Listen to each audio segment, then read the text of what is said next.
Hello and welcome to round 5 of the BUSR Summer Championship for F1 2023. My name is Adam, I'm Dan. and we've got a very wet Suzuka on our hands today. How do you feel about that? That's it's reflective of the real world. I swear most of the times I see Suzuka races, they're wet, so this is going to be an interesting one for sure, and it's going to be a sprint as well, so lots of extra carnage as to normal. Yep, as you said, we have a sprint race on our hands today, and yeah, some extra carnage. Hope we've got 2 times that we go into turn 1, so who knows what could happen. I know that some competitors have been practicing quite a lot to get their setups tuned into the perfect way, because we're going to have some fast, like we've got a long back straight and we've got lots of tight corners in sector 1, so you have to get that right aero balance. Yeah, and in the wet, things become a lot more challenging to do. You have different tires, so your height is going to be affected, and yeah, this is a very Yeah. challenging track in the wet. We've seen a lot of insane things happen in the real world with this, and I'm sure we'll see something as exciting here today. Yeah, absolutely. Like you said about the ride height as well, you don't want to be aquaplaning off the track. That's like the first thing you do not want to be doing, especially going into turn 1 as you're braking and turning at the same time. You do not want to be aquaplaning off into the gravel and out the race. So I wonder how far away we are from qualifying. I'm pretty certain we should be close. Um, yeah, they did say they were ready. Um, However, However, they do not appear to be doing anything. brilliant, fantastic. Well, I think I counted. I think we have 12 competitors today who checked in. 14 actually, but uh,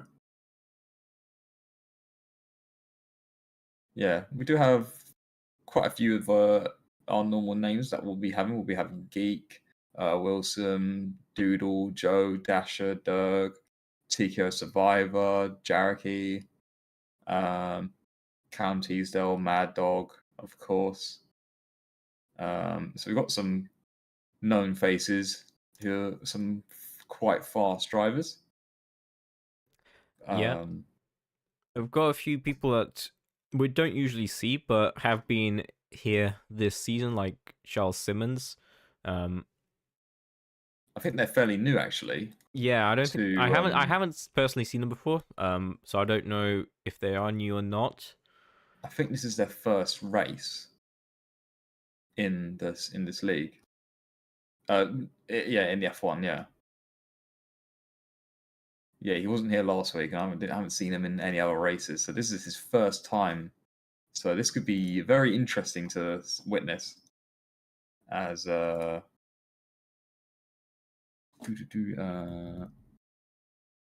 Now I'm not recognizing somebody's online name here.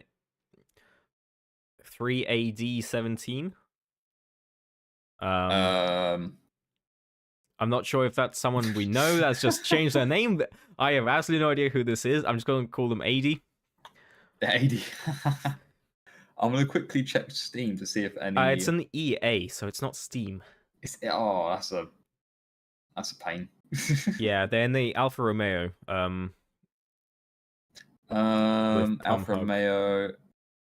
Oh, with Tom Hug.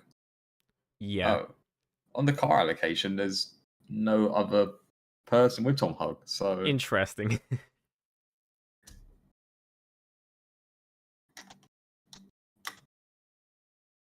this could go in all types of ways. As we've been given the all clear that we are ready up, I presume. So we should be heading into qualifying very shortly.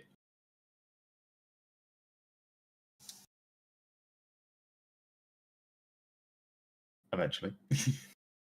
Now, also, do tell me, Yes. my voice will not automatically go through to their lobby, will it? Because I think at some point it has by accident when I was producing and used my mic for a bit. Uh huh. Now I'm hoping it doesn't happen now, because that I would be mean, bad. What's so wrong with having them hearing us hotcast them?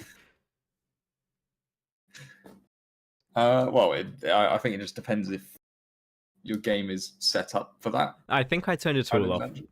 but it should not have been on because I thought I'd turned it off when I initially set up the game. So we'll have to see. We'll have to see. We may get We'll a have to few see. complaints here, but That's fine. either way, we are heading into qualifying now. It is very wet as we have predicted, and Monsoon come in. yeah, here it is. Oh, there we go. Absolutely pouring. It's like England this morning, absolutely pelting it down. Not even morning for me. It was just a couple hours ago. I had to walk my dog in that. Oh dear, not the greatest of timing then. I also don't know who CT is. Um, I going have back to the seen car CT location. before. It's a familiar name. Oh, Callum Teasdale. Yep. He's just shortened his name to CT. Right, gotcha. No worries. Good to know. As And we've had nobody's going no out yet. drivers yet on track. This is very interesting. It'd be a shame if Oh, you're one's leaving. preparing to get your setup fully set up and then you forget to save it. That'd be a big shame. As our first driver exiting the pit lane to test the waters is Wilson. Oh, that is a lot of standing water on track. That is so much standing water. As we come through the first couple corners. And oh no, I think hopefully that is okay. As the host of our lobby has already left. Hopefully it doesn't cause any issues. Elsewhere on track, we have got a few other people out. We've got Callum Teasdale and Mad Dog out in their Williams cars. Further back, we've got CRM, Charles, and Joe out. And the rest are still in the pits. Yeah, maybe like trying to give himself some extra space. I have no idea. Maybe see what these other drivers are gonna do. That's very dangerous weaving from Wilson. I certainly wouldn't be that confident. The other drivers could potentially just be waiting for the track to become slightly clearer. As the cars drive on the track, there will be a line that appears that is not quite as wet. Also known as the dry line. Well, I wouldn't say it's dry. It's still dry, going to be relatively wet. Yeah, so it's a dry line. Wilson really trying to get that heat into his tires as he comes down the back stretch, coming through 130R for the first time. Seems pretty stable through the corner, unless he wasn't taking it fully flat out, but here he comes into the Casio triangle, trying to set up his first lap. Through the final corner, seems pretty stable, no bit touchy on the steering wheel. It looks like some controller steering for Wilson. But he's a pretty decent driver. Let's see how he performs through turn 1 and 2. Bit oversteery, got too much turning, but seems pretty okay. Seems pretty stable here. Yeah, it's looking clean right now. It's such a high downforce section, this first sector. You just need to have the correct car balance to make sure that you don't have run wide almost like that. You do want to try and stay a little bit closer to the apex of the Dunlop curve as we head through the Degners. Clipping the apex there very nicely, not too much exit curb, or if at all with a yellow flag in sector 3. I think that's just for cars trying to space out so they don't get impeded on their flying laps. Which for qualifying, normally in the dry conditions you do outlap, one fast lap, come back in. But I would imagine in the wet, you'd probably want to try and go for a couple flying laps in a row.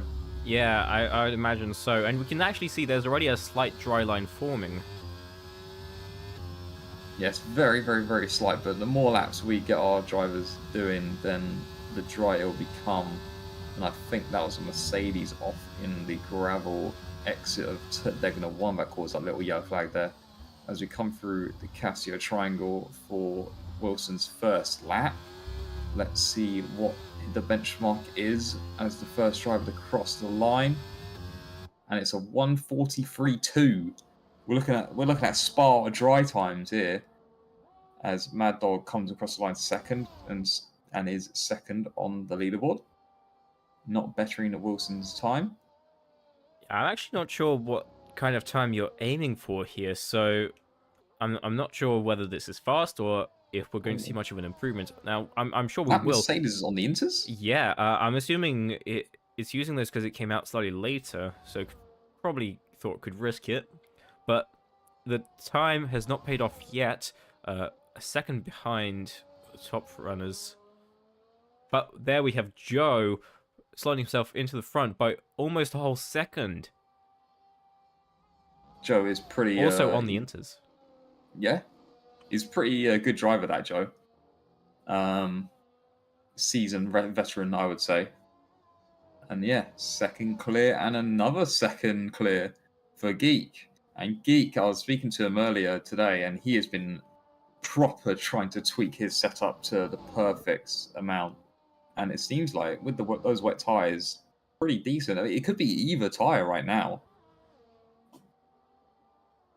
Yeah, it's kind of like right in between the tyres right now. So, although the Inters would usually be faster, because there's still so much water on track, they're kind of equal in performance. Yeah, it's almost like the Inters might cool down too much if they go offline, or just a pickup that you are getting just from driving normally, because the wet tires just won't cool down as much, as there's a lot more tread to them, so there's not much rubber contact on the ground. But so far, just about 1/3 through qualifying so far, and we only have 8 times down, varying from a 1:41 to a 1:47. But I'm sure Dirk can find a bit more pace in that McLaren, as we have Milt Wilson following behind the Williams, I believe that was, or was that an AlphaTauri? Couldn't quite tell. But we have Joe finishing his second lap. I don't think he improved. No, I don't think he did. And we have a yellow flag sector 3. I think that's just a Red Bull of Geek slowing down to let the McLaren of Dasher through. Who has an invalid lap? That's fine. He's coming into the pits anyways. Maybe Geek's going to try and go for another flying lap with those wet tyres. No, never mind. He's in the pits. So it definitely seems like some drivers staying out, some drivers just doing the one lap, the one hot lap, and just leaving it at that. Still need drivers to set time. Callum Teasdale, AD, Jerry. I have no idea who this is. I don't know either. I would like some clarification. I'm going to ask the race organizer.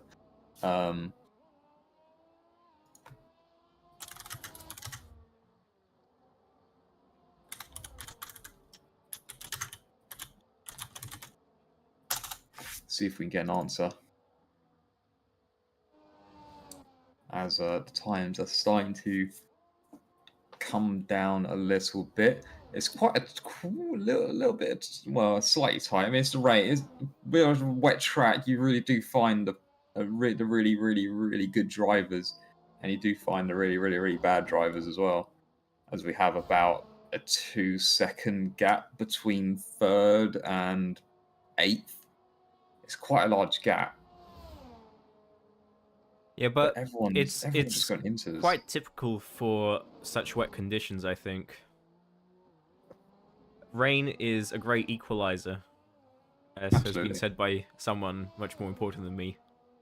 It looks like the McLaren in Sector 2's crashed, actually. He's going very slowly. Which McLaren is that? That is not that one. That is Dirk, who's in the grass, actually. That's definitely one way to cool down your tyres and pick up a lot of mud. Not ideal at all. Yeah, I'm not sure what happened there. Just trundling along. having a time. His wing looks fine. Yeah, maybe he just went a bit too wide, tried to turn in on that, because that curve, that right-hander curve in GT cars is a little bit difficult. If you go offline, you're picking up that rubber, you do struggle quite a lot. From my personal experiences, but in Formula One cars, when you have so much downforce, I would highly doubt that would be an issue. I'm just As thinking, maybe he's running out of fuel or Just something. maybe he Let's might see if run out of he's. fuel. I Yeah. mean, I'm sure he's going to be pissing here. Hmm. Can we see on the wheel how much fuel he has? Oh, he's definitely in some sort. He's definitely in some sort of limp mode to get back in. Yeah. As we have Dasher crossing the line. Don't think he improved again, as he's starting possibly another lap. I think that was his outlap because those tires are fresh. Yes, they are. Good spot. As we've been commentating over so many things, I've just noticed that Jaraki has set a 41.3, only 2 tenths behind Geek, which means that some people do have some pace and could possibly fight Geek for the win in this race, or these races, sorry, sprint and our feature race this week. And we have confirmation that AD is a new sign-up and is a friend of Alpha. And his name's Adam. Big up the Adams. Come on, AD. Do it for the Adams. I believe.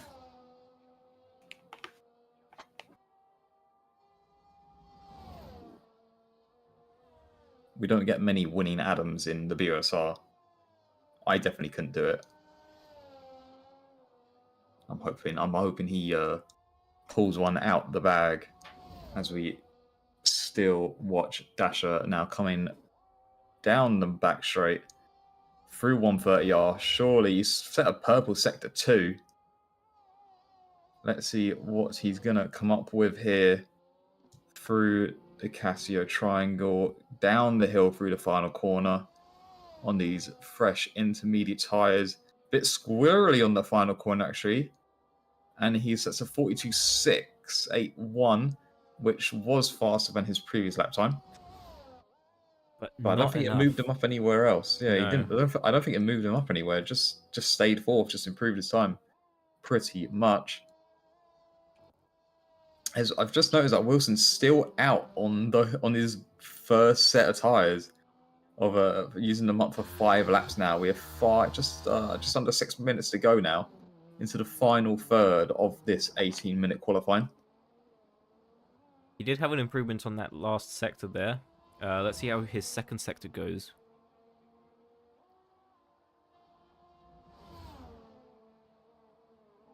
I'm not liking how the mini-map's just showing green flags in places where there hasn't been an incident for a while. It's just really confusing.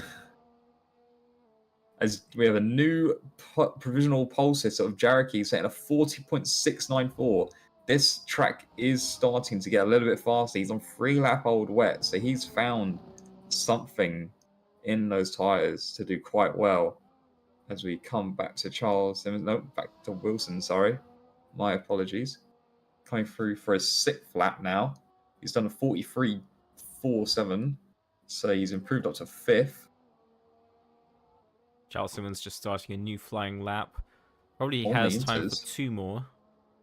On the intermediates as well, so we'll have to see if these inters will fire up, but it seems like it could be getting even wetter and wetter. And that dry line is not staying very dry. No, and we've seen a lot of drivers switching to the wets now.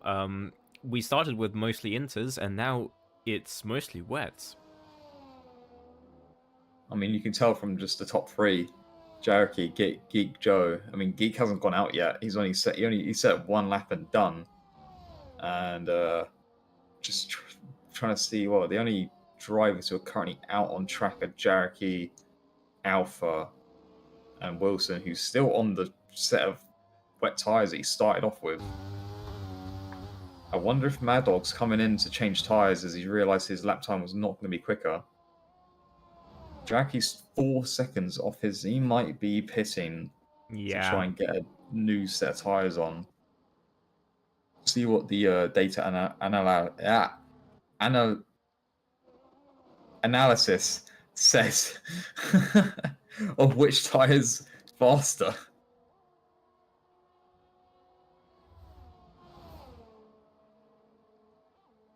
As we're back on the Wilson, he's going to finish another lap. He's fueled up for so many laps. This is his like 7th lap. Oh no, he's coming into the pits. Okay.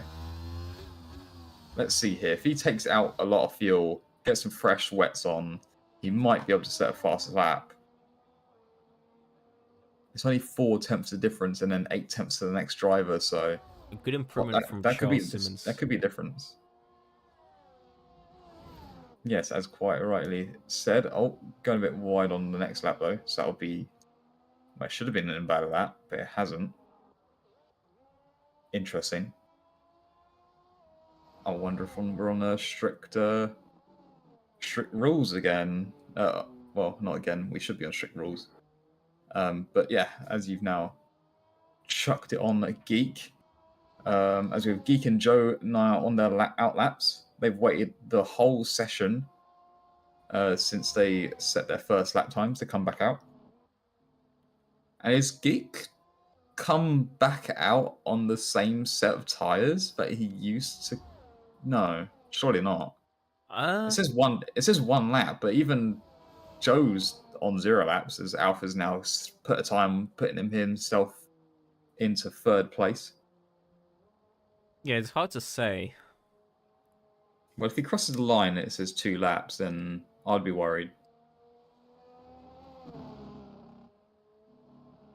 Anyways, he strolls through 130R and is now coming up to the final chicane, setting up his flying lap. I wonder if he's only got time for this 1 lap, so this is it. This is his 1 shot to get pole position for the feature race. Yeah, so let's go on board with him for this final lap.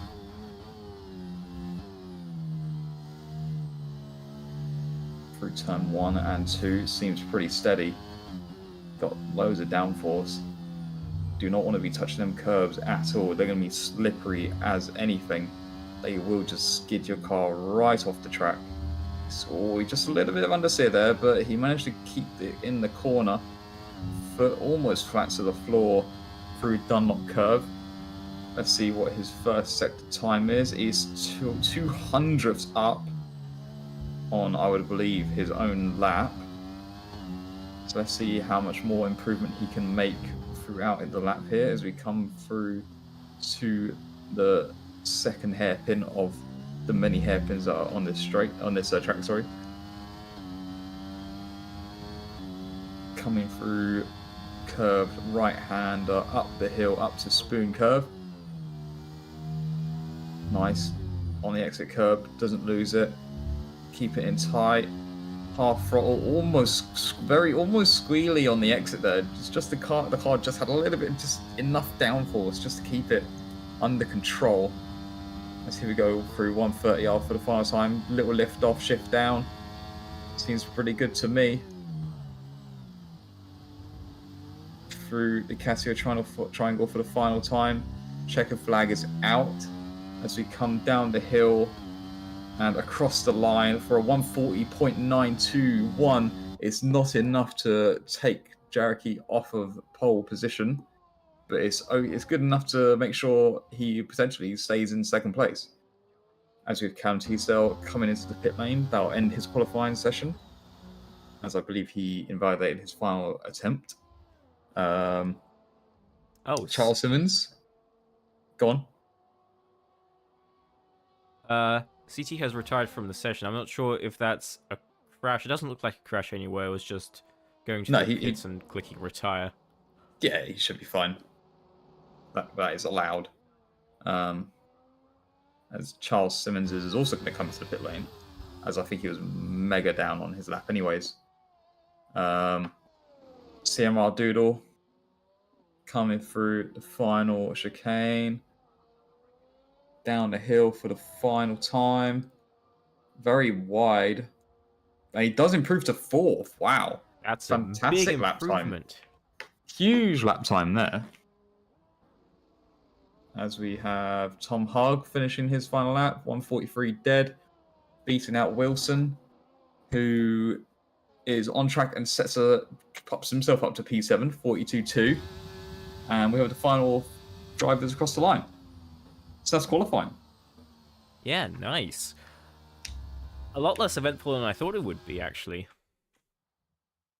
Yeah, I mean, you'd hope everyone stays out their way, each other's way, and just set clean laps. I mean, you don't want any distractions, really. You're in the wet around Suzuka. Like, you just don't want any distractions, really. Yeah, and now, place bets. How many cars will go out on the first corner? I'll set the over/under at 1.5.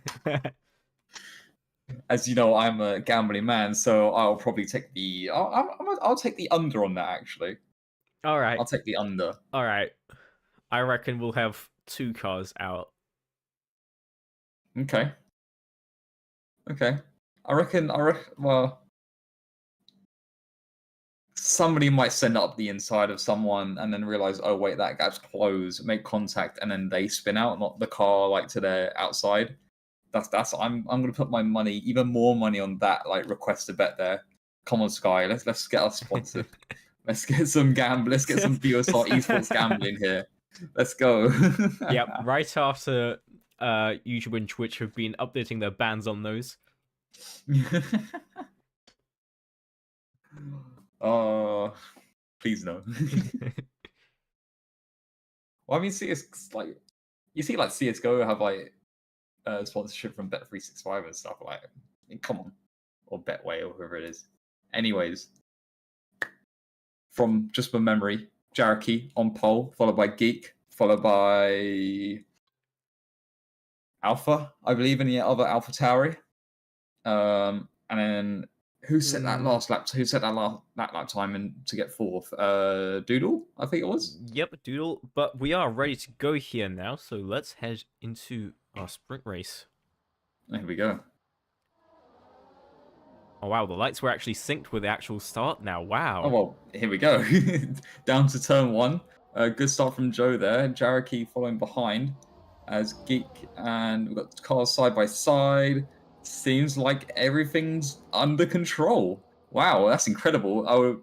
I'm so glad I took the under on that bet. As we're coming through the first sector for the final time, heavy fuel, very wet conditions, obviously, and seems like everyone's doing okay. No major issues so far. No cars understeering off into the gravel. Seems like a pretty good getaway. Now, I did just notice something. Rage. Wait, Ed, what are you doing? How's the race organizer in?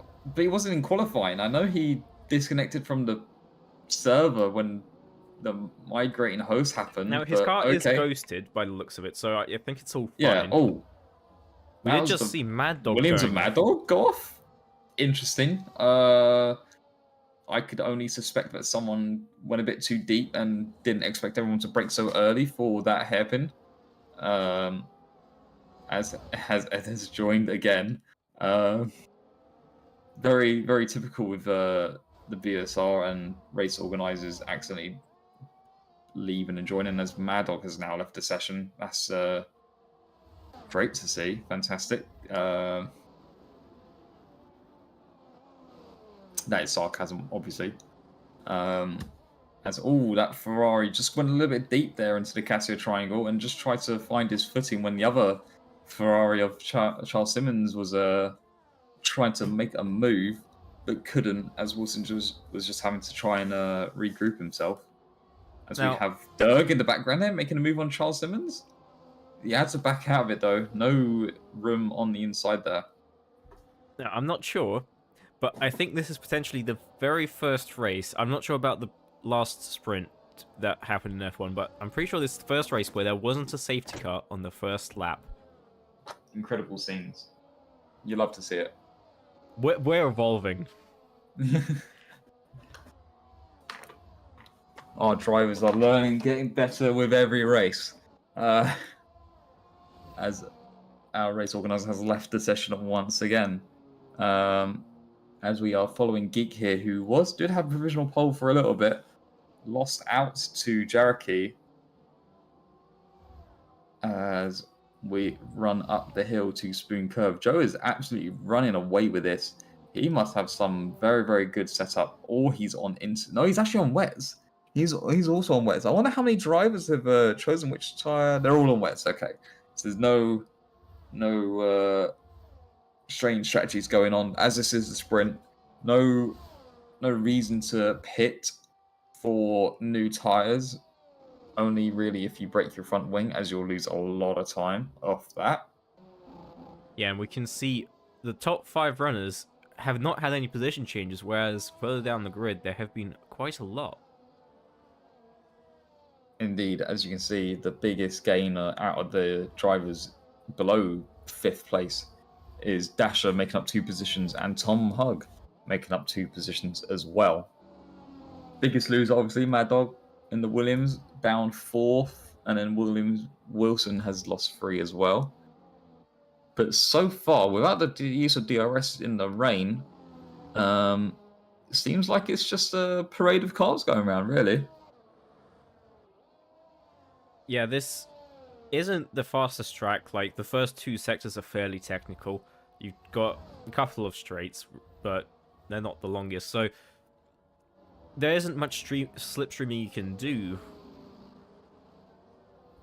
I tell you what, Dasher looks very impatient behind Doodle here. He's absolutely all over the back of this Mercedes.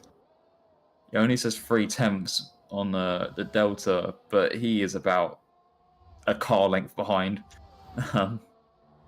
As watch here as we come through Spoon Curve, if he gets a mega exit, he could try and make a pass before 130R, or make the pass during 130R. Clean exit, not so clean by Doodle. Here we come, running through the back straight. Dasher pulls out to the outside. He's almost on the grass there. He's given just about a car's width. Through 130R, side by side. He has to go wide to potentially avoid a crash there. But he is going to be very, very, very frustrated with how Doodle barely gave him any room on the outside there. As in the background, I think we saw 2 cars side by side. I think it was a Ferrari of Wilson and Tom Hug, potentially. But we're going to stay on board with Dasher, going down the inside of Doodle into the first corner. Doodle goes a bit deep. Dasher holding the apex, still side by side on the exit, and Doodle has just lost out on that position for 5th. Yeah, now Doodle has been dubbed the defense champion here, but looks like he couldn't defend against Dasher today. Yeah, Dasher seems like he's pretty far. He's got some decent race pace, I would suspect. Maybe not qualifying place, but he looks like he's got some decent race pace going on here. His next target is Alpha, and then he's got a 4-second gap to Geek, which you will have to claw back, really. That's a long gap as the front 3 are just running away as fast as they can. And Joe's then running away from the whole field. Yeah, Joe is on another level here. As we see Mad Dog getting in front of Doug by the looks of it. Gaining position back. I think that was through Degner 1, I would suspect. I think that's where I saw the overtake happen on the minimap, which through Degner 1 or Degner 2, that is a strong move to go through there. As there's not an amazing amount of overtaking opportunities around Suzuka. But that is certainly not one of them. It's one of the fastest sections on the track, as Doodle picks up a 3-second time penalty for multiple corner cutting warnings. That is not ideal for the sprint race format, as we have, as we are over halfway through the race now.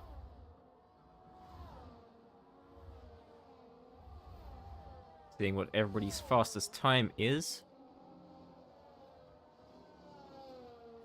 obviously the leader, setting a 42.1. It's about 2 seconds or 1.5 seconds slower than his qualifying lap, roughly. And then But this is on Cherokee, race fuel as well. Yeah, of course. This is on race fuel. Track conditions are obviously a little bit more different to what we had in qualifying as well, with potentially more rain on track. Whoa, Doodle looks very hands on on the steering wheel there, trying to get that car straightened up big time through Dunlop curve.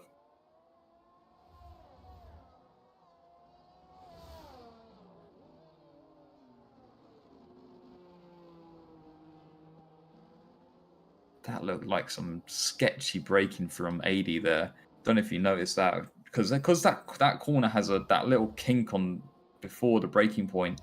You have to get the car straightened up so quickly while being on the brake still. It's very easy to just lock up a wheel or something and just completely lose it. As we have a virtual safety car now, as Wilson has binned it roughly whereabouts. Not Gasly, Carlos Sainz, where he binned it last year through that uphill right-handed curve.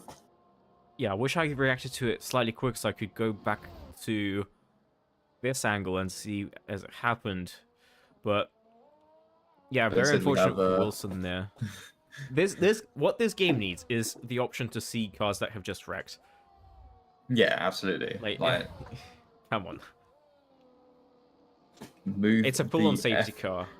Move the F1 category to iRacing, as it has a improved. Well, the safety car conditions have improved to a full-on safety car. Well, that makes things very interesting.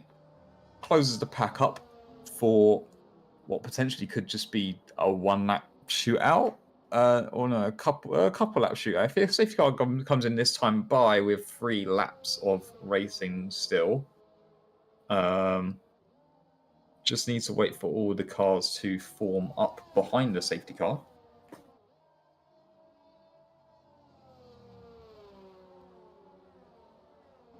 Yeah, I think there's a good chance the safety car will probably come in this lap. The game probably wants to favor giving you more racing laps at the end than having a realistic safety car length. Yeah, obviously. Just depending on how fast all these other drivers catch the back of this queue. I mean, surely they can go racing speed to catch up to it. Yeah, but it is wet, so they'll be traveling a bit slower than normal. Yeah. I reckon we're going to have one more lap, as looking as the safety car's now on the back stretch, and we still have Derg and Mad Dog to catch the safety car. But we'll see as we cross the 3rd sector line. It's no, I think it's going to stay out. Yeah, the lights are still on the safety car, so they're going to stay out. Yeah. So as we think about the restart, what do you think the strategy for Joe is? Considering there's no DRS, we're in wet conditions, how would the best way to restart this race, do you think? Probably. It's hard to say. Stacked, filled up. Yeah, so you're going to want to back everybody up, but I think you'd probably want to go on the exit of the last chicane. Yeah, I would imagine so, because then at least the person behind you is still exiting the final chicane while you can get your foot to the floor and go as fast as you. Well, try and just not. Well, hopefully, if you're on no TC, you don't want to be like if he plants the throttle and just slip out completely. That would be game over. That would be the worst situation. So he's gonna have to like time it very slowly just to make sure that when he does go away, he does get away from Cherokee, but not compromising and spinning himself out.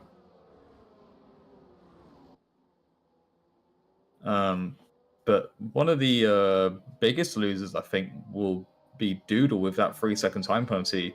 Sure, we're going to have 2 racing laps. But those 3 seconds, I mean, if it finished like this, he's not going to be in the top 10 at all. He could be dead last.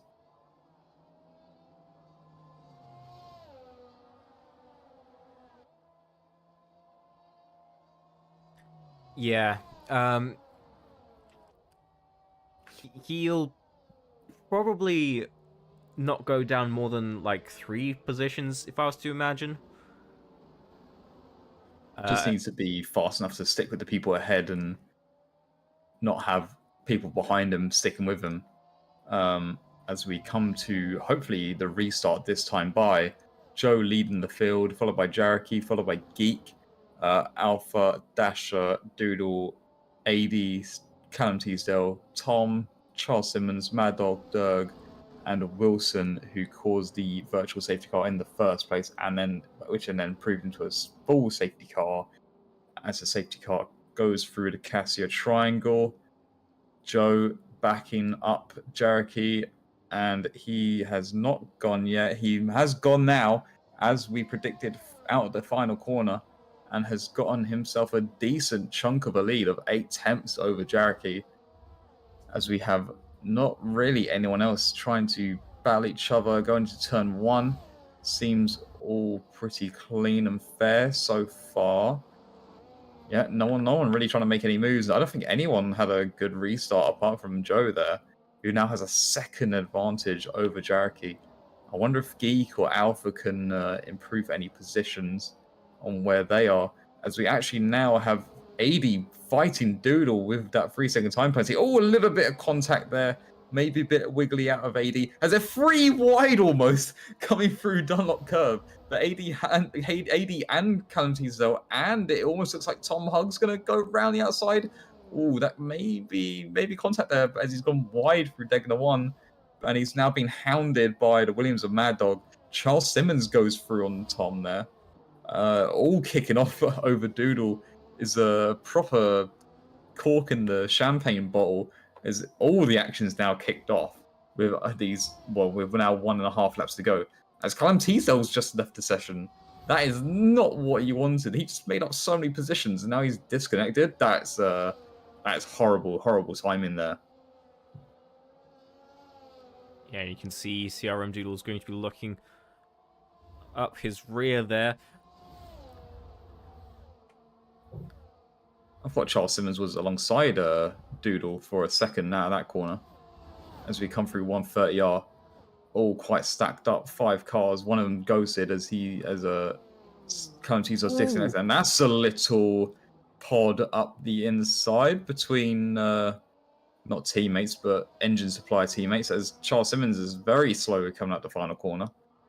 Mad Dog improves a position due to that, as Mad Dog actually now has a run on Tom and improves another position going into turn 1. But is Alfa Romeo coming up the inside again? No, not quite.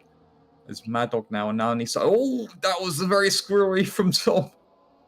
The Ferrari Charles Simmons goes through on the little mistake there by Tom, as Mad Dog passes his disconnected teammate of Callum Teasdale, who I don't know if he's actually reconnected. He might have actually reconnected. It doesn't look like his car's ghosting anymore, so I think he might be back. Well, that's good. As the one person who caused all this hassle of all this like racing that's going on was Doodle, and Doodle's now actually pulled away a little bit. I think he's only lost about 1 position after all this. The big winner is AD. He got through and clean and not over squabbling with anyone else. As we are on the final lap, we're massively on the final lap. I didn't really quite commentate on that fact, but as we come down the final down the backstretch for the final time, still Joe in the lead with quite a chunky gap there, 1.7 seconds and gaining.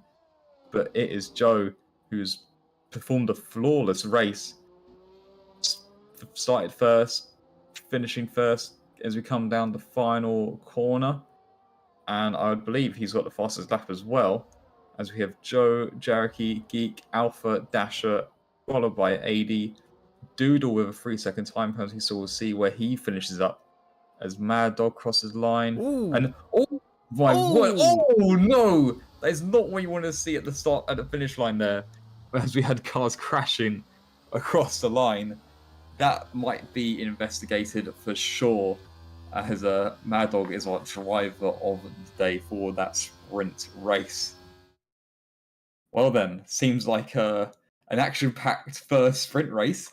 I wonder what we're going to have for the feature race. Yeah, that was only 9 laps, and I believe the feature race is 27 laps, 3 times longer. So this is going to be an interesting one for sure. But yeah, that little incident at the end there, definitely going to be looked at by stewards after the race. I'm not sure what happened there, but things happened. Yeah, it was a moment of all time. Can we just say, like, I think it was the top 4 that didn't really change position as we had Joe start from pole, finish first, Alpha start from second, finish second, Geek start from third, finish third. It seems all very quite normal for the top runners, and then down at the bottom there, just squabbling all the time Yeah. after that safety car restart. Yeah, that was some very close racing at the back. Lots of overtakes. It looked like a DRS train without DRS. Yeah, it did. But like you said, from the top of the show, the wet certainly brings out. Well, it's a level playing field, really. If we had DRS, then who knows what we could have happening. Well, with the way that Joe drives, he was out of DRS range within like the first lap, so he'd be safe. But further back, who knows? Who knows indeed. As we still have a feature race to go, which we are now heading into. As you said that. Good timing, that 5 red lights, and away we go once again. Tentative start again at the back, but Joe's once again clear first place as Geek's going to make a move down the outside this time of Jaraki and get the job done, and he secures second place. And once again, no crash. Oh, we've got a crash after turn 1. 2 cars trying to rejoin safely, just about. I think the stewards would be okay with that, but I think someone's lost their front wing there. It's the Williams of Callum Teasdale. All kicked off quite quickly there. Yeah, now, what's happening with this again? Yeah. I think we don't worry about that. I think it's fine because the car is ghosted, so it doesn't actually affect anyone. Yeah, I mean, it might affect your concentration if you're just behind Rage, our race organizer. But anyways, we move. Unfortunate host migrating, as we have some people making some overtakes around the outside, almost like taking the karting line during the wet here. By taking the outside of the corner instead of taking the apexes where it's all rubbered in, as that's an Alpha Tauri getting overtaken by Dasher, I would suspect. No, Dasher just doesn't have the straight line speed, as we have a virtual safety car now, actually, as Callum Teasdale's crashed out at Spoon Curve. I wonder what happened there. I really wish we had a replay system to go have a look. It's such a shame we don't. Yeah, I don't know if Charles Simmons has anything to do with that. But his car does not look like his internet's liking him today. No, but perhaps we had a slightly cleaner start on the sprint, but of course the feature race, the main race, did not go a full lap without a safety car. Yeah, it was only a virtual safety car, and we're green again. As the Callum Teasdale's virtual car was virtually cleared off the track as we go racing once again. That front wing is still on the track there. That's okay. Our virtual marshals will hopefully clear that up anytime soon. So, Joe, once again, leading from the front, as we have Derg, who's overtaken our ghosted race organizer. We move. Even if anyone had any wing damage there, that virtual safety car wasn't quite the greatest of timings because it ended quite early. So I don't think you would have got a full stop in or a cheap stop if you did that. No, I don't think you would have had much of a chance there. The virtual safety car ended before everybody was done with the main straight, so if you did go in, you'd be right to the back. Absolutely, and you'll probably lose more time than if you stayed out. As we have Doodle here making a move on Tom through 130R. Both kept on track, still side by side into the Casio triangle. Who's the late breaker? Tom Hogg breaking in a little bit too deep. And Doodle more or less followed the same suit as they luckily had no contact, no broken wheels or front wings or anything. But Doodle's car looks like it has the top end speed. He's going to go around the outside of turn one, almost making contact with Tom, still holding it around the outside. And still there. Hold your line, Tom. Coming through turn 3 and 4. Through sector 1. They're still side by side. This is great action. The defense master is getting out defended. Still side by side. No way they're going to be still side by side through Dunlop Curve. Surely Tom's gone wide there. They've both gone they've gone very slippery. After Degner 1, Tom's gonna concede the position. Actually, Tom's gonna go for Degner 2. That's incredible. Oh, dude just had to over slow there on the exit and hits Derg, who's just making his way through, an innocent bystander, if you will, of that whole situation. That was incredible. I don't think we've very had that good much racing there. I don't think we've had that much action this whole season. Someone clicked that. Honestly, that was fantastic. As we have AD off the track, as we come to pretty, as you come to a bit more boredom, if you will. Mad Dog trying to see if he can get an overtake here. Are they not done yet?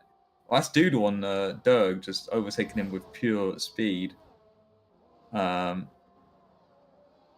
As we have Geek setting the fastest lap of the race, trying to chase down Joe. It's going to be a long chase with 1.7 seconds gap. Yeah, it's a long chase, but we have a long race. We're only on lap 4. I'd imagine we're only going to have one pit stop for another set of wet tyres, unless it's inters, if the rain eases off and we have a drier line. But we'll have to see if their strategists give them the option for that. As we have Mad Dog, who's just under 4 tenths behind Alpha.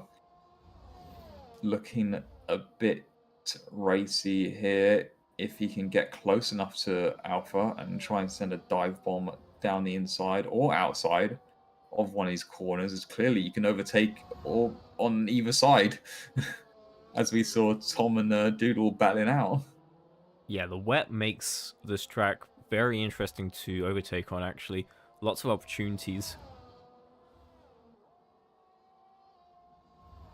But not close enough, I would say, coming up to Spoon Curve. Similar with, I think it was Sebastian Vettel and Max Verstappen, when Vettel just sent it on the inside of Max, and there wasn't actually any room to be had there, and he spun himself around. I think that could have been 2017, if my memory is good enough. As Mad Dog is getting closer and closer, will he have a good enough exit out the final corner here to have a look into turn 1? That is a good question, but it doesn't look to be close enough. He's still staying there, though. As long as he stays in the wheel tracks of Alpha, he may get a gift of Alpha making a mistake, or he just catches a really good exit at some point to then make a move, maybe at 130R, maybe turn 1. maybe even uphill to Degner 1. Who knows? We've been seeing overtakes everywhere, apparently. Let's see, what else is happening on the field right now? Tom trying to chase down Wilson, as Wilson has a deep hole of a gap to AD. This is what, 10th down to 8th. Some decent points up for grabs here. Let's see how the positions have changed. Wilson, Wilson, massive gains there. big gains. My man's been going gym. 6 positions gained over this race so far. Elsewhere, it's all looking fairly chill. Yeah, it's Charles even all Simmons like losing a lot of positions. yeah. I think maybe he was in that incident with Callum Teasdale. Who knows? Maybe he has some sort of wing damage because he's even losing out to the ghosted car of our race organizer. The wing looks fine, but perhaps there's some unseen damage. Yeah, I mean his internet doesn't look great as we watch him coming up down the back straight there. Let's look at his wheel. Do we have Yeah. anything interesting on the wheel to show? I have no idea.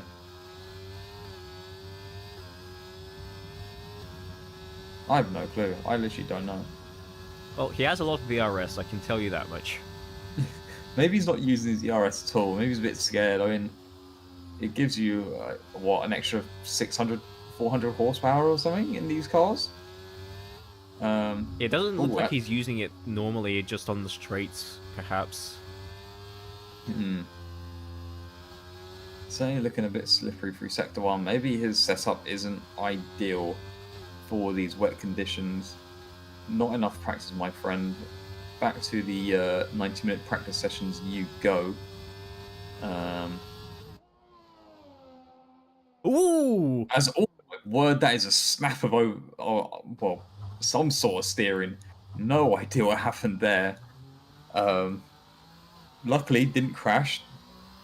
So no need for any safety cars or virtual safety cars or anything like that. Would be interesting if some drivers make an early pit stop onto a new set of wet tyres. I'm not too certain how many sets of wet tyres you get. Because maybe like 3 and you start on one of them, so you have 2 for the race. Who knows?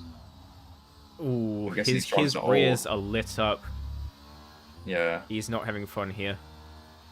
Yeah, his tyre's going to be absolutely cooked after that spin into the grass. Should really find a wet line and just cool him off. Yeah, if he just moves over to the left, then he'll be good. Yeah. Hopefully he doesn't spin out through 130R because of it. No, he's okay there. Just any medium fast speed corners would cause him to spin out, really. Or the slow exit there. He is going to the leader. Yeah. Just trying to get it slowed down. Oh, you really, really wish that he slowed that down. He's going to pit onto a new set of wets. And off he goes. Bit of a slow pit stop from him. Now, it looked like he was speeding into the pit, but I'm not sure where the pit marker is, so can't say. It's a bit hard. It's more or less where like the main bit of the pit, like the inside pit wall section is. There is a bollard down there. But it's an early pit stop. Let's see if that improves any performance from him, as he looks pretty slow through the first sector. Just needs to get those tyres a little bit more warmed up, as he's a bit understeer. I don't think he's got a good enough setup for this race at all. I think maybe his ride height's a bit too high. It's hard to say what's wrong with the setup without looking at it and trying for yourself, but my guess would be it's a bit too high. Maybe he like used the dry setup or something and forgot to change the ride height. Well, I I remember back in my day when I used to race in this series. For my one and only podium, I used a dry setup at a wet Mexico, and I just changed my traction control to full. And this was when I was racing on a T7, a Thrustmaster T70 that had no force feedback, and it had only 180 degrees of wheel rotation. Um, and I managed to get a podium out of that, my only podium in the BUSR, but I'm very proud of. Uh, but yeah, and yeah, well, the dry setup more or less worked. It didn't make it any much of a difference, I would say. But we'll.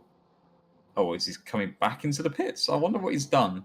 Oh, he's retired. Okay. He's retired from the race, but he's retired while not in the pit lane yet.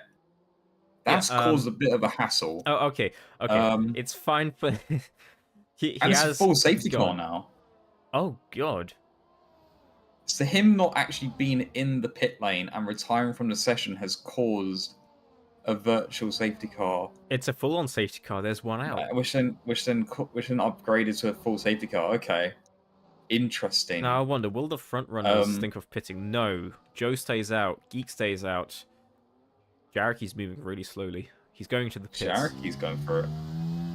I mean, I would definitely, because you're only going to have what 19, 18-ish laps on wet tires, and you're going to pit around about lap 13, 14, like just halfway through the race for a new set of wets. I don't see why you would hold out for dry conditions when you know it's going to be a wet race for the whole time. As the AlphaTauri is having to double stack there for Jaraki and Alpha. Why is the camera not changing? There we go. I don't know.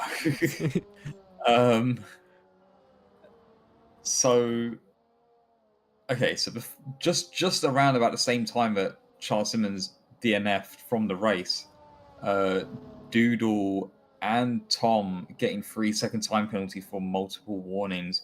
If you're corner cutting or going too far on the exit of a corner in the wet, something's going wrong. But certainly not ideal to have a 3-second time penalty and what could be we might have another safety car near the end of the race. Who knows? But yeah, I'm just thinking, going back to that pit stop strategy. Why on earth did Joe and Geek not pit? I don't get it. Is it required to pit when it's wet? No. So they're probably not. gonna try to keep going on these tires, but it's gonna be hard towards the end. I mean, sure, 27 laps on the same set of tires, sure, but by not pitting, you've now allowed Jaraki and Dasher to pit onto new tires, and they're going to do a lot less laps than you are. So, I really don't know what to think, as they're not going to pit this time around. They're going to lose a lot of track position if they did. So they're going to have to stick it out and hope that maybe there's another safety car. Just to get some fresh tires underneath them for like near the end of the race. We shall see. As I'd imagine we're going to have another this lap and possibly the next to wait for the whole field to catch the back of the queue. Oh, this does make this race a lot more interesting than it has been so far. That's for sure. As we're gonna have fresh tire, booted, whatever you want to call it, drivers behind Joe and Geek, who are pretty fast drivers. I don't think Mad Dog pitted either, so he's out on the old tires as well. Things could get very exciting very quickly.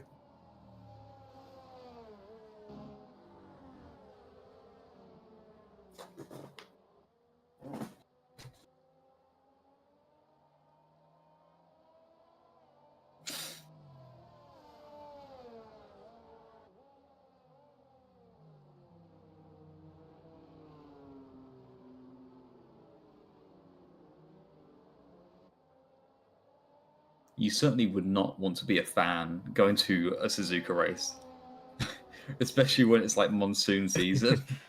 I swear, it's always raining there when F1 comes around. It's just because like they pick like it's like what October, November time, and yeah, it's I mean, just even in the UK, it's not pretty around that time. no, of course not. But you'd love to see the European season change whenabouts they do it. Um, I mean, at least for next year, they are. I think Suzuka next year is going to be in. It's quite early in the season. I think it's like round 4 or something. So that could be a shake up for what's going to happen. Oh, the That's a safety cars will very be in late. very, very late. Well done. I wasn't expecting that. Right. Well, Joe, you got the second attempt of a safety car restart. He's gone a lot later this time, but he's still gonna put a little bit of a gap as Mad Dog's got a much better start than Geek. Can't overtake before the start finish line. But actually, Mad Dog hasn't got the greatest of starts. It's Dasher who's got a good start. He's overtaking Jareki down the inside of Mad Dog now. Here we go. Jareki's going to follow suit potentially and go through on Mad Dog, and he does. As we have Doodle battling with Alpha.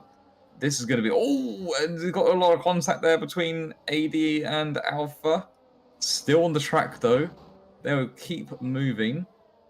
And now Dasher trying to make a move on Geek. These fresh tyres have absolutely been a dream for Dasher and Jareki. Through Degner, one round the outside. Oh, Geek almost completely loses it on the inside of Jareki. Luckily, doesn't spin out at all.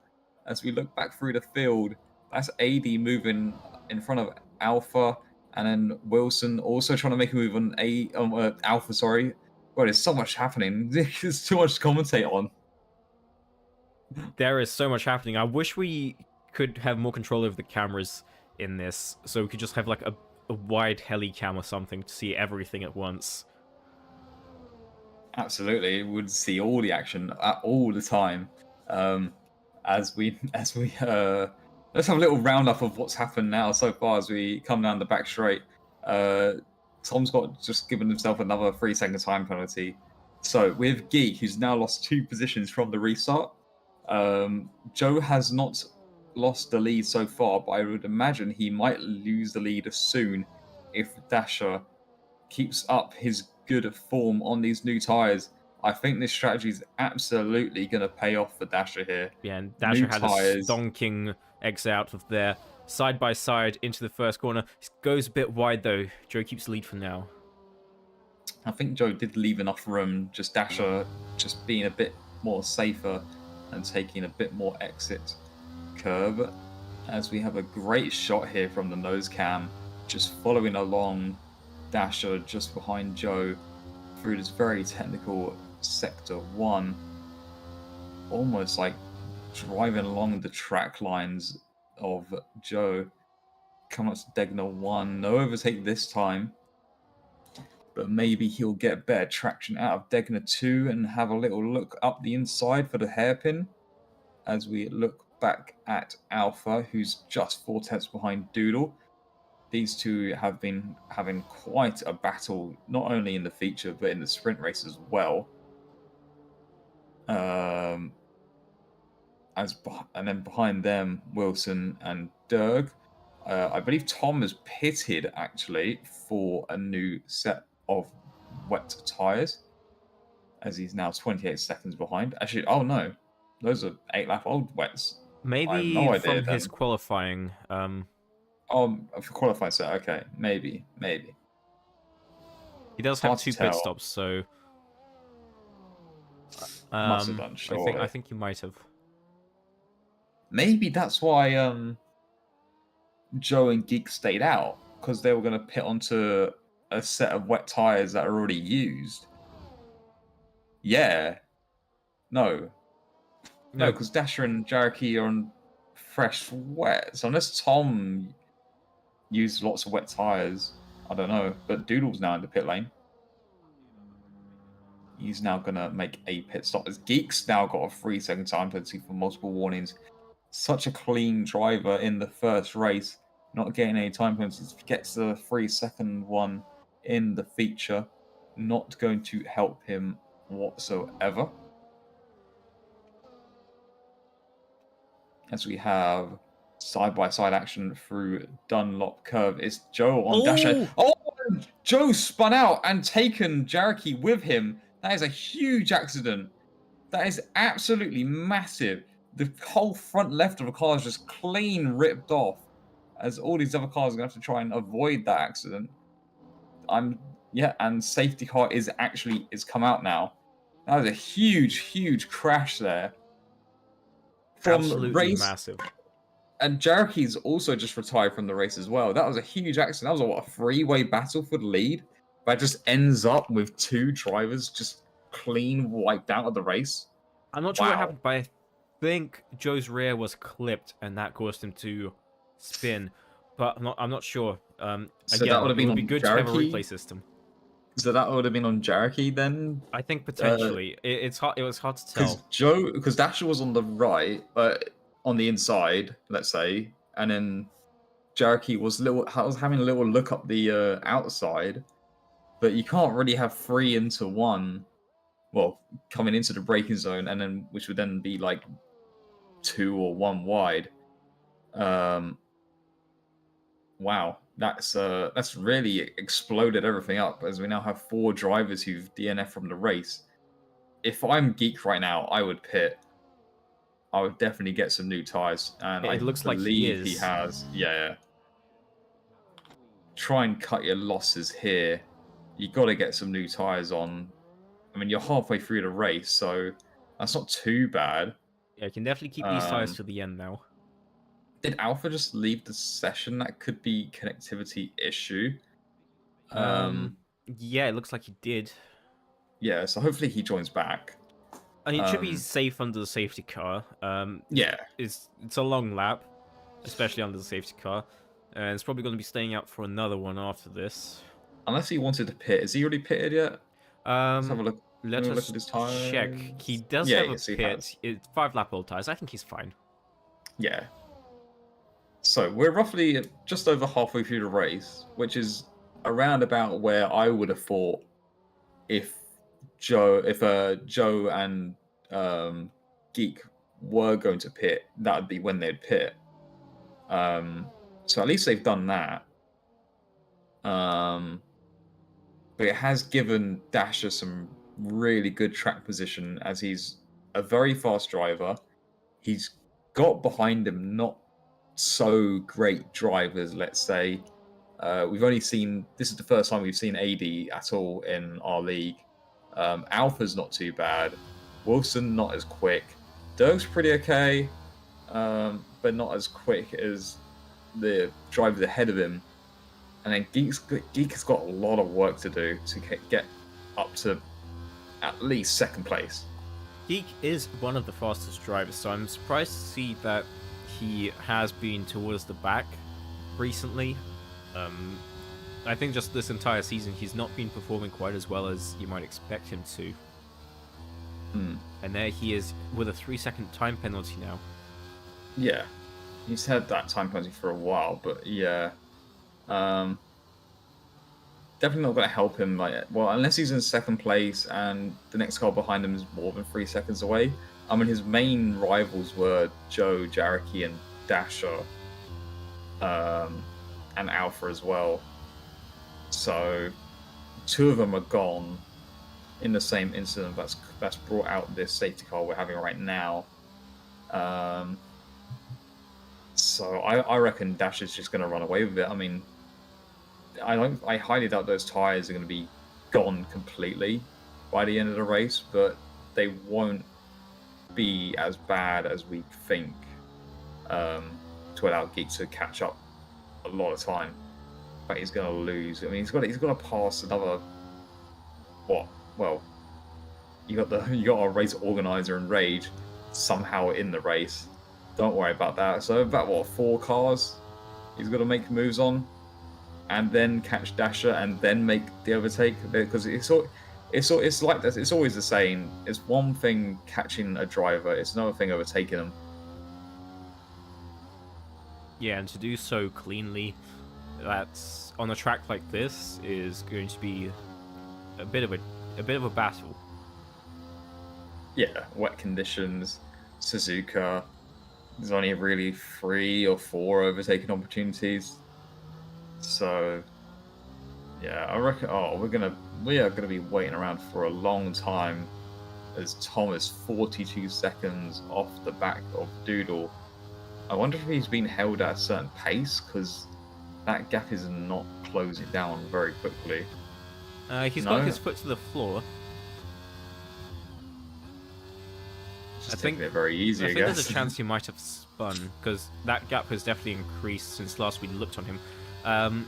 Maybe he pitted? I think he pitted again, yeah. Oh, he fit again. Okay, that's fair enough then.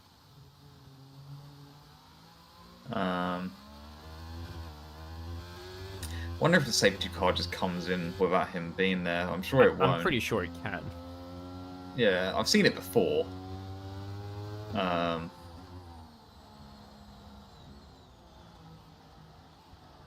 As no, the safety car is going to stay out for another lap. I've more or less exhausted everything that I really wanted to talk about under the safety car.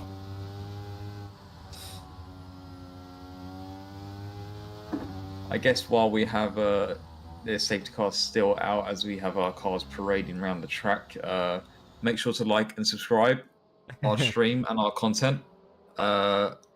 As the summer season is coming to a close, we are going into the final week of the BUSR summer season,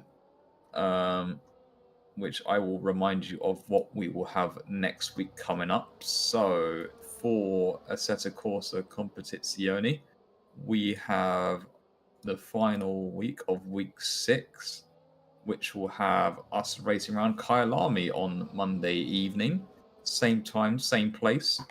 For iRacing, I believe on Thursday we will be racing around, if I can find it.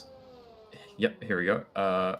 Okayama Short in the MX5s, which if you're a rookie driver, you'll have raced Okayama loads of times in the MX5.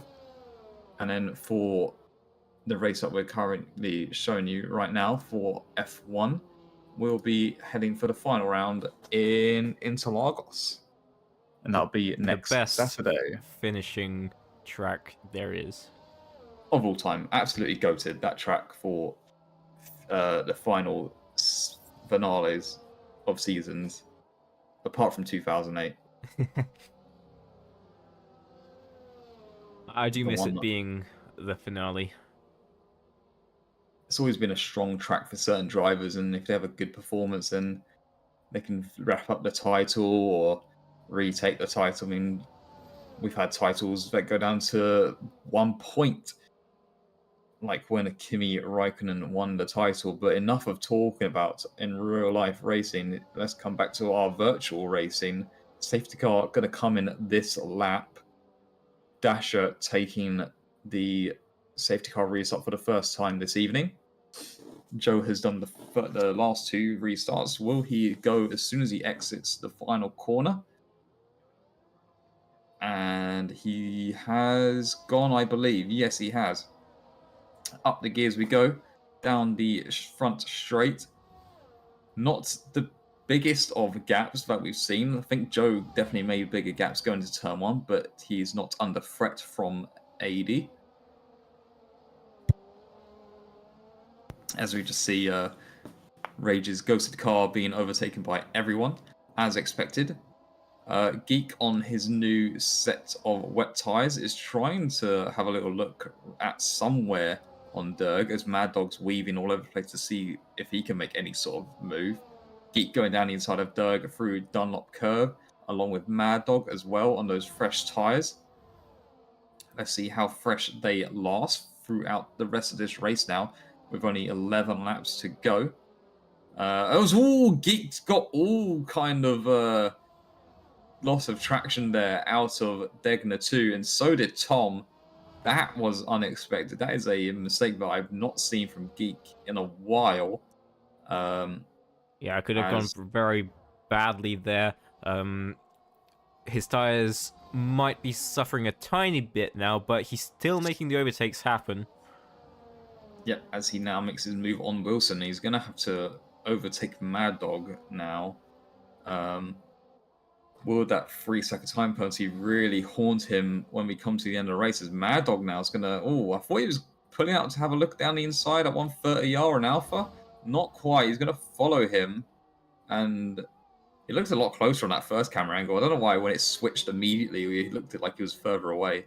Anyways, not having a good run through Casio Triangle as he was all kinds of held up by Alpha there. But coming into turn one, will he make a move?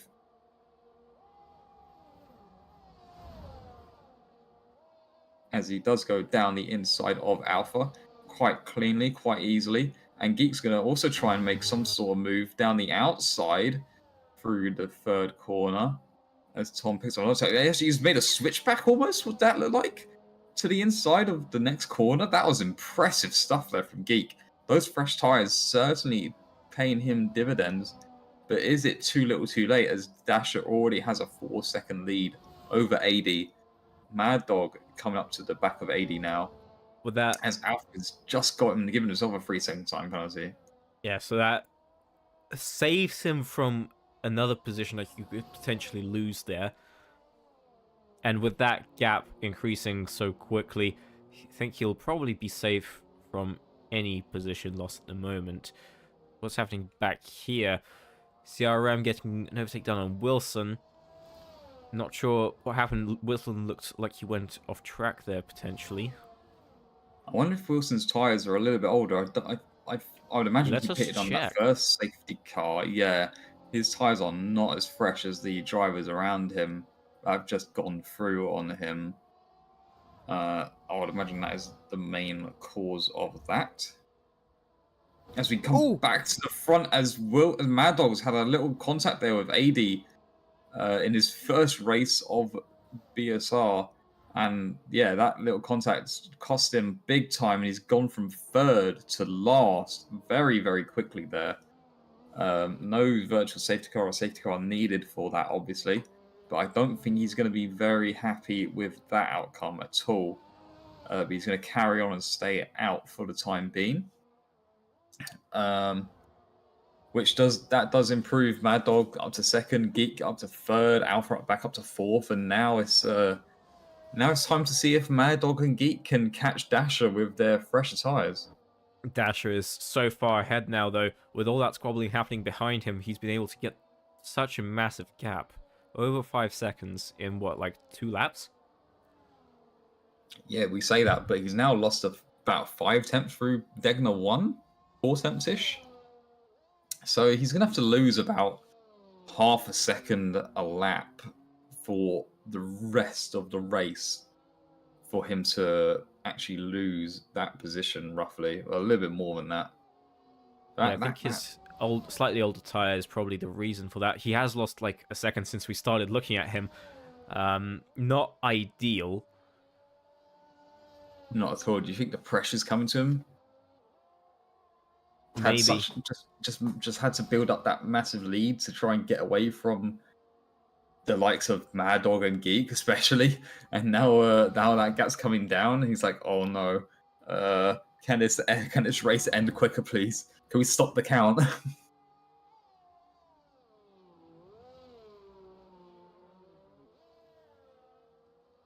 Yeah, down to 4 seconds now. Yeah, it's already less than 4. This is going to be very, very interesting to see as Mad Dog's now set the fastest lap of the race on those new set of tyres. Tom making his move on the race organizer. We can see Mad Dog's gap's still coming down. Yeah, Mad Dog's setup looks to be quite low. I think that's the only car I've seen sparking. Jackie's now left the session as he was watching for the time being. What I've just noticed is that Geek is actually losing time to Mad Dog. I've not seen Mad Dog have this much pace in a while. He is thriving in the wet.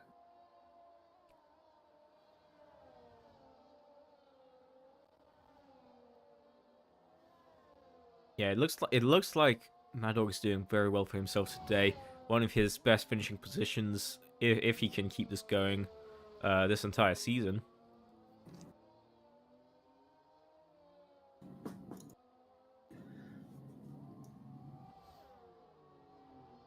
As that gap has been cut by, well, half what it was about 2 laps ago. This could be very interesting. I'm going to set a target for Mad Dog. I reckon he'll catch within a second. Well, actually, no. Let's say he overtakes Dasher at maybe lap 25, 26, maybe. That's the bar I'm going to set him at. Hug on another penalty, putting up to 12 seconds. 12 seconds. Where is he getting these penalties? Where are they? I would imagine exit of Degner 2.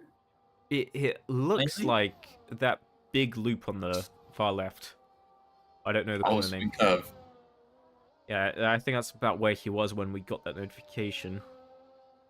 Okay. He might be going wide on that. I can see that. Yeah, I can definitely see that. Doodle's in the pits again. For a new front wing. Okay, so he's had some sort of incident, which has left him to require a new front wing. As Doodle's actually retired from the session, so hopefully What's that car doing?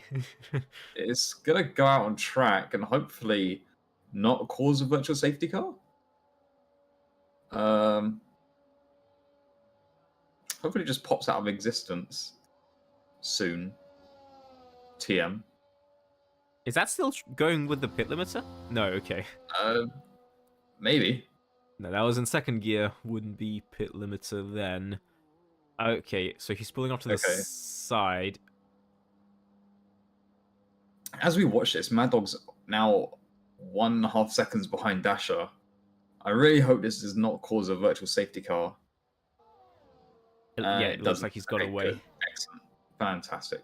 So, 1.5 seconds now the gap between Mad Dog and Dasher. Geek 2 seconds behind and not gaining on Mad Dog at all. Very surprising to me. And then Alpha is way back behind Geek. 13 seconds the gap. I mean, maybe Geek's just given up fighting for second place and he's just content with third place there and he's just taking it safe. He knows he can afford it with Alpha being that far back, so why risk it? I would say risk it for the biscuit, try and get this win. And we have the two teammates of AD and Tom fighting it out for... Tom's lost it on the throttle. Coming out the final corner. I highly doubt he was trying to go into the pit lane there. But he might as well now. That's more or less where his car was going. As Rage's car has also just had a pit stop. Yeah, get some new tires here. New front wing. I'd imagine his mechanics are going to be getting paid quite a bit today. Yeah, absolutely. Onto his qualifying tires, it looks like. Yeah. I don't think he did too many laps on those tires anyway, so running out of sets of wet tires, I presume. So, gap at the front. There's coming down a little bit more, 1.3 seconds now. This is really the only battle there is. Everybody else is too far apart. More or less, yeah, pretty much. This is what it's like to watch F1 nowadays anyway. Yeah. Except we actually have a chasing car who potentially could get the win. And it's from a Williams driver on a McLaren driver. This is like back in the 70s, 80s? Yeah, probably 80s. I wouldn't say 70s. Actually, I don't know much about the 70s motorsports scene. I know quite a bit about the 80s. The 80s is where it like really all popped off. Yeah. 1.3 seconds, the gap now. Geek is still losing time. His time penalty will not affect his finishing position so far, as long as he doesn't spin and Alpha or Wilson catch up to him. And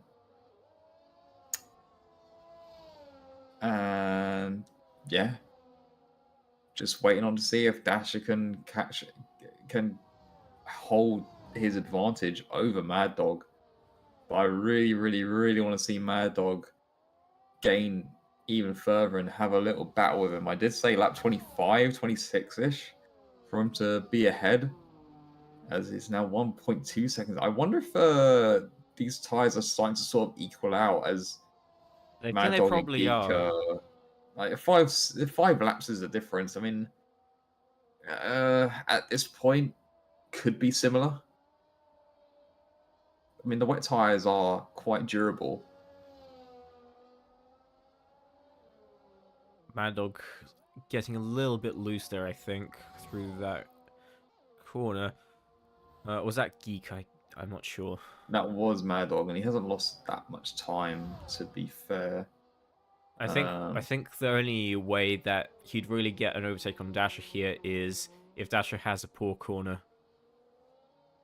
Absolutely. And I mean like really poor. Yeah, he kept it tighter there than Dasher through the final corner. He gained like about a tenth there. So we're just seeing if he can get within a second and maybe the DRS, not DRS, well, within a second, hopefully some sort of, he gains a bit of slipstream maybe through these long straights, but he doesn't want to have that dirty air through this first sector here. But it seems like his tires are a lot better, if not very similar to Dasher's. At times, not going up or not going down. It's just gone up there when they came to the Dunlop curve, but it's just coming down a little bit more, and who knows what could happen here. Race control should do a funny and enable DRS right now. Oh, absolutely, as it's now 8 tenths now, the gap. Mad Dog's had an absolute blinder of an exit through Degner 2. He is right on that red flashing light of Dasher's rear end. Now all he needs to find is a way around him, really. As AD gets his first 3-second time penalty, as that will probably not affect his situation at all, unless he overtakes Derg and Derg's within 3 seconds. But here we are. Mad Dog as close as he has ever been to the back end of Dasher. Coming through 130 are the fastest part on this track. Coming into the Casio Triangle. Will he have a really, really good exit? Maybe have a look down the inside at turn 1. 6 tenths, 5 tenths. It's not going to be close enough, I think. No, definitely not close enough. Perhaps next lap, but only if he can gain as much time as he did this lap again. Yeah, it just needs to, because he was a second back while coming through the first sector here. He's going to have a little bit less downforce once again, as he's even closer now. Really, that fresh air is really useful being in front, as you gain all the downforce on your front wing. So you can actually take those corners pretty fast. But Mad Dog's new tyres are holding up pretty well. Only 5 laps, the difference between these set of tyres. As we're coming up to this hairpin once again. Still half a second. It's now a waiting game, really.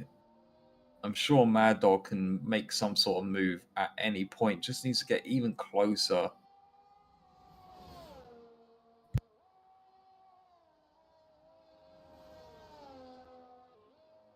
AD only just got his first 3-second time penalty. He's now picked up another one, which is going to really, really hinder him if he does pass Derg, as the gap's now 3.5 tenths. It's now even... Mad Dog's really close to just under 3 tenths now. Will he have a move into Casio Triangle? 3 tenths still, late on the brakes? Not quite. But he could have a better exit this time round. The gap's back up to 5 tenths. Now to 3.5. He's going to be in the slipstream and the wheel tracks of Mad Dog, as we can barely see them through the haze of the rain. He's having a look down the inside, not quite, very half-hearted. But he's going to stick with him. 2.5 tenths now. Oh, he's very, very close to the rear end of Dasher. Yeah, that's the closest he's come yet. I think at this pace, he may just be able to get it done on the next lap. Or even sometime this lap, but he is falling back a little bit here as we go through these more technical sections. Yeah, might have had a little mistake through the very medium, fast-ish corners of Sector 1. As you said, the most technical part of this track. He's had not the best of exits through Degner 2, so he's going to be a little bit behind where he wanted to be when trying to shape up this move on Dasher. Just needs to find if he can get within a 3/10, 2/10 of the final corner and make the overtake into turn 1 on the final lap of the race. That would be incredible.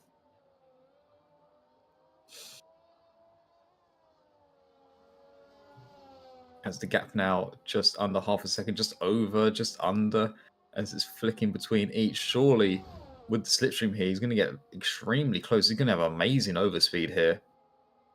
If he can keep that overspeed throughout 130R, maybe have a little dive down the inside. No, had Definitely a little thought look. about it. Definitely thought about it, that's for certain. But can he get a better exit than Matt Dasher? Here comes Mad Dog. It's about 2.5 seconds. Oh, here we go. He's now side by side with him. This is it. This is all we've been waiting for in the final lap of this feature race. He is actually ahead and through. Didn't even need to get to turn 1. Did it on the sort of finish straight. What a battle. Well, not even a battle, just what a chase down from Mad Dog this has been from the second safety car we had and him putting on these new set of wet tires. What a fantastic way to get this win from Mad Dog. This is a top level stuff here from our university drivers here. Yeah, the way he overtook Dasher there, it's as if he had DRS. Like, he was so quick and he had such a gap by the first corner. As we're just thinking about our interviewees, I'd imagine the top 3 drivers, I would say, they've had pretty roller coaster races, it must be said. Definitely need to ask about that incident with Jericho and Joe from Geek's perspective, just to see, and from Dash's actually perspective, and see what he has to say. Tom Hug, another penalty, 17 seconds. As we come down, the final time on the back straight through 130R for the final time. No mistakes from Mad Dog, no spinning out. Holding this lead very well. Great comeback drive from that second safety car to come and win this feature race around Suzuka for the 5th round of BUSR F1 Summer Series. Wow, these top 3 are 30 seconds clear of the next position of Alpha in 4th. Clearly showing their might. These top 3 drivers, as AD gets another time penalty. Not going to make much difference, to be honest. As we have Alpha coming home in 4th position. As he almost crashing across the line. Just having a bit of fun there at the end. Next across the line will be Wilson, followed very closely by Derg and AD. And then we'll have to wait a very long time for our race organizer who's in the race, and Tom Hug. But I'm sure those positions are pretty much secured, so we probably don't need to follow along anymore, I personally would say.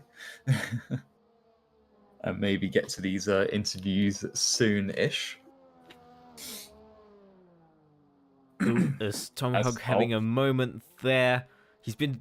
I think that's been his main issue, that just maybe a poor setup, and through that one corner that's given him all those time penalties and put him so far back.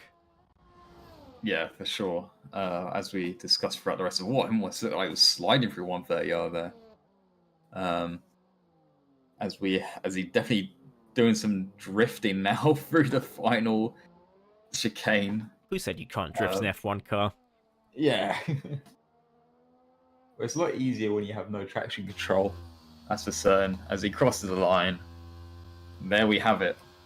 Our sprint round 5 for this week's F1 contest.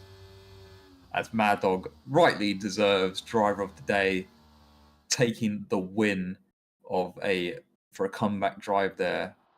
As we see him celebrating on the podium, with him next to him, Dasher coming second, and Geek finishing in third place. Yeah, it'll be interesting to interview these guys. They had such a good race. But before we get to the interviews, shall we have a quick word from our partners over at Special Effect? I think we should. Absolutely.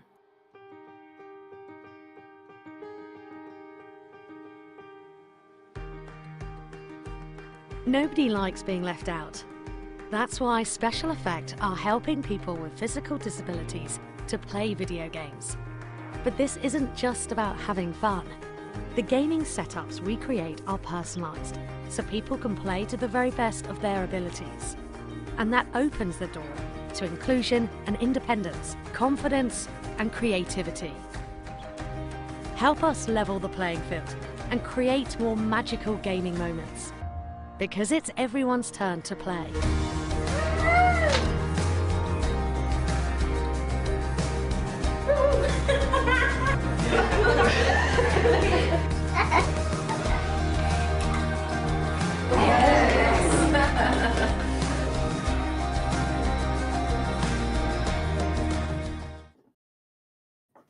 Thank you to our partners of Special Effects with some great words there. As we wait for our top 3 drivers from the feature race, as I'm going to reposition myself to be a bit more in the center of my camera as you turn on your light, as it's getting a bit gloomy in your room. Yeah, I was just turning up the exposure on my camera. The light not doing much of a job today, it seems. I could just use my GoPro as my webcam, honestly. It's so much better. It's just better quality just in general. It's just a lot better with like poor lighting and stuff as well. Right, well, so we have our interviewees in the waiting room. Let's have a word from Geek, our third place driver from the feature race. Hello, Geek. Welcome to the commentary booth / interview room. Hello. How did you find this evening's racing then? I'm trying to formulate it into words. I'm too excited when Mad Dog's win. That's he deserves that one fully. No, stressful, very very stressful. I may or may not have done exactly almost 0 practice this week, and then scrambled to get the setup done and dusted earlier today. Yeah, it was stressful. That and the amount of times the rear almost wanted to just kick out, and it could have just ended the race. Just my tire wear was bad as well, so yeah, just really struggled. And my second stint in the actual main race itself, just the tires were badly worn. I think like 12%, and almost ended up on 60% wear. Just didn't have the grip really or the pace. But I'll take third in both races. Yeah, I'll take it. I'll take it.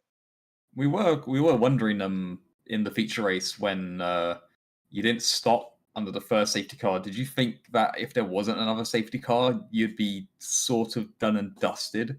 You probably weren't going to pit at all during the race. I was honestly kicking myself because I was just trying to see what Joe would have done. The man was rapid this weekend, but Joe stayed out, so I thought it was best to stay out as well, considering my wets were the ones that they were going to put on were my qualifying wets, and as I said, they were really badly worn. And there was no way they would have made it to the end reliably, so I kind of had no choice really. But I don't even know what happened. The next thing I know, I came through the Dunlop curve, and I just see I think Joe's car missing a wheel. Another car is just going through it. I slam on my brakes because, from my point of view, he doesn't look ghosted and just bracing for, any damage. Yeah, I was But going to ask if yeah, you saw anything, but clearly not, as you no, were a little bit unfortunately not. No. Well, honestly, I was quite baffled, and then like I had deafened in the team chat and just said to myself out loud, "What the expletive went on there?" I was like, whoa, I did not anticipate that at all. Like, Joe had been so consistent throughout the sprint as well as the feature race so far, and just I had no idea what happened. Yeah. I'm going to quickly sneeze. Bless you. I think I hit it right on time. From my point of view, you muted. I think I just about did. I tried to tap my mic as quickly as I could. But anyways, thank you, Geek. Well done on your 2 third places. No We will worries, thank send you back to sender, as we will. Oh, I cut him off. As we will bring in Dasher, our feature race finishing second place driver. Yep. Hello, Dasher. Welcome to the booth. Congratulations on your second place. We were very excited. Well, I was especially excited to see Mad Dog make that. More or less was like an Ashes test rundown chase on you to then pass you on the final lap. How do you find that? I mean, for one, massively happy for the lad. He's been racing for so long, so happy to see him get a win. No, really happy. And to be honest, I pit on that first safety car. He pit on the second one. He had fresher tires. I was done in. By the time he caught me, there was nothing I could do. So, but no, happy for him. Happy with Peter. Yeah, we were thinking at the time, both Joe and Geek and I guess Cherokee and Mad Dog didn't pit on that first safety car. So if I was thinking that the strategy wasn't going to pit at all during that race, unless there was a safety car like you did. No. So the wets would never make it that far, unfortunately. It would be a fun track, but to be honest, their drop off on this game is so high. So when you pit onto those new wets and you're just flying, as you saw, like I immediately did geek in on the safety car restart, and then I got round Joe as well. I just so much more grip, so they were just so much faster. So yeah, it was never the idea. And any we didn't quite see what happened with the incident with Joe and Cherokee, I think it was. What did you see? So yeah, obviously I'd got past, traction my way past, and a brief see in my mirrors, and it looked like Cherokee tried to follow me through the same gap, but obviously Joe wasn't ready for that and was trying to go back to the racing line, follow me through, and they just got tangled, and that was that. Wow. Any unfortunate questions? incident. And No. more or less asked everything. Well, I think for something for the viewers to get excited about is I believe with that second position, I believe I'm the last driver in the running to fight Matti Mumu in the championship in Brazil. So even with Matty not even here this week. So Matty's had a mega run this season, but missing out this sprint round means he loses quite a few points. Okay. Well then. Don't you also have a drop round? Well, yeah, so this will be his drop round, and Right, because it's a sprint round, he'll lose more points than I will. I see. Yes, that makes sense. Okay then. So I should be the only driver near enough to challenge him, but he still has quite the lead. So we'll see what we can do. Yeah, definitely for sure. And I believe are you going for back-to-back championships? That is the one, yeah. Defending champion. Excellent. Well, I wish you good luck for next week. I don't know if I'm commentating next week, but we'll see. You're more than welcome to. I think I am actually. Yeah, I am. So I will be commentating on hopefully maybe 2-time champion of BUSR Dasher. Yeah, either way, it's going to be multi-time BUSR champion. I look forward to being there, and I look forward to seeing you there. Excellent. Well, enjoy the See rest you of there. your evening. Thank you. As we'll now come on to our third and final interview with our feature race winner of Mad Dog. Hello, Mad. Congratulations on your feature race win. Thank you. That is something, isn't it? That race was something. It certainly was. It was like watching a rundown chase in like the Ashes or something. Cricket reference, love to see it. How did you find it after the first safety car and thinking, oh, maybe I should have pitted under it, and then you got maybe let's say lucky with the second safety car coming out to allow you to pit? Yeah, I definitely was, but I wasn't convinced that wets would last that long, and especially because I went on inters for the quali, because I don't know if other people have told you, you only get 3 wets for the race, and if for the whole weekend, if you use 2 in the race and 1 in the sprint, you can't use any for quali. So I elected to keep all my wets fresh for sprint and the race, Okay. and that. But like people who pitted under the first safety car who had slightly worn wets already had 10% on their wets, and they had to go about 17 laps, and that would have put you to like 70% wear by the end, and that's just not good. So I figured it was just a tiny bit too early to pit. It probably wasn't, because safety car, pitting under safety car and all that. But yeah, as I said, I was also thinking there could be another incident, and there was. I drove through 2 very broken cars. I'm glad they ghosted. Could be a very different story. Absolutely. It could have been from big winner to absolutely nothing. Third DNF of the season. Didn't any thoughts? Just a range of emotions, to be honest. I went through it that race. At the start of the sprint, I sort of lagged out and had a contact with maybe lose my front wing, so I was basically down and out in P13 immediately. So it's been a fight back through the that was a field. great recovery. Yeah, not bad. Fastest lap race win.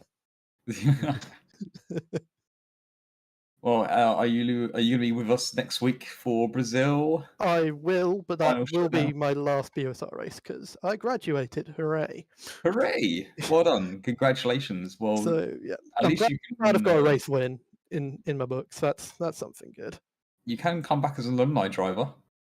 True, but I don't think the series allows alumni. In other series, At least it besides doesn't right in now. other series, In but other series, yeah, sure. you could pick up ACC. but, I mean, Geeka picked up ACC. He's doing okay in that. You could pick up different ball game to Dirt F1. Rally. Dirt I Rally as actually well, tried to, but uninstalled it. I didn't. 100 gigs is a bit too much to commit to my hard drive. Very sorry. Well, But anyways, congratulations. Go on. before I go, I just want to say thank you to my very loyal Twitch chat. They've stuck with me through thick and thin. Jesus, through me not doing very well this season. Well, I'm sure they enjoyed your very well-earned race win there. Yeah, I hope they did. Well, we will see you for your final student race as a BSR driver next week at Sao Paulo for the Brazil Grand Prix. Yep. See you there. See you then. Cheers. Oh, I cut that one off. Anyways, like you heard me say, next week, Brazil, Sao Paulo for our final round as we have Matty, Mumu, and Dasha fighting out for the championship. Matty's already a multi-time champion, I believe, of the BSR. With Dasha trying to go for his first multi. And two in 1 year, 2 in 1 like semester, really. Yeah. So shall we quickly have a look at the provisional results for this race again? I just saw something very interesting. Let's see if you can spot it as quicker than I did, because it's been on my screen for like a good 5 minutes now. So I immediately drew to that. Yeah. I don't know why it's not switching. There we go. There we go. There is the race results for this. That is the feature. Should be the feature. Yeah. Yes. Definitely the feature. Tom being on soft tires for 2 laps at the end there. Very interesting. Yes, that is the thing I just saw. I don't recall seeing him on soft tires. Neither do anyways. I, but that probably doesn't lie. No, I highly doubt that lies at all. But yes, huge congrats to Mad Dog being our race winner, fastest lap as well. Making up 6 positions. Big winner out of that race was Wilson, gaining 9 positions. Dasher second, Geek third, Alpha fourth, as mentioned, Wilson finishing in fifth, Dirk making up 6 positions in sixth, Tom finishing seventh, gaining 4 positions, and even finishing on the soft tires. And Yeah, then that may DNS be why we from saw the spinning and him drifting spinning. on the final Yeah. lap there. And then DNS from Doodle, Jaraki, Joke, Charles Simmons, and Callum Teasdale. So yeah, very very interesting race there. Lots happened. Wouldn't be a BUSR race without I'm everything sure there'll happening. be I'm sure there'll be some incident reports to be filed potentially. But that is it, more or less, from us. Make sure to catch us next week for the finale around Brazil, Sao Paulo, as I mentioned many times Yep. now so far. We have a set of course of Competiciones final round on Monday evening at Kyalami, which should be a decent race, and iRacing as well in the MX5s, back in the MX5s. At I cannot remember what track. Okayama Short. Yeah, I always forget. So we've gone from Japan this week in F1 to next week going to Japan in iRacing. So there we go. Yeah. This week's iRacing event has been postponed until the 15th, so be sure to stick around with us until that as well. And if you want to come hang out with us, check out any of our racing stuff, join our leagues, then go down to busr.gg/Discord. It's probably, there's a link somewhere in the description, I think. So be sure to check that out. So yeah, as Adam mentioned, we've got leagues in iRacing, ACC, F1, and Dirt Rally 2.0, which we don't broadcast live, unfortunately, but that's just a limitation of the game. I'm hoping that one day we can have a live finals at Insomnia. I really want that. That would be so sick. That'd be fantastic because we can actually have some proper rigs. I could probably drive on something better than the G29. Yeah, same here. But yeah, please like and subscribe to our channel. Always still trying to grow our audience. And thank you to our sponsors, Special Effects, who are doing fantastic things for us gamers who don't have the ability to use the same controllers and keyboards and mouses as we do. So thank you, Sam. Yep, big thanks. But yeah, I've been Dan. I've been Adam. And we'll see you next time. Have a good night. See ya.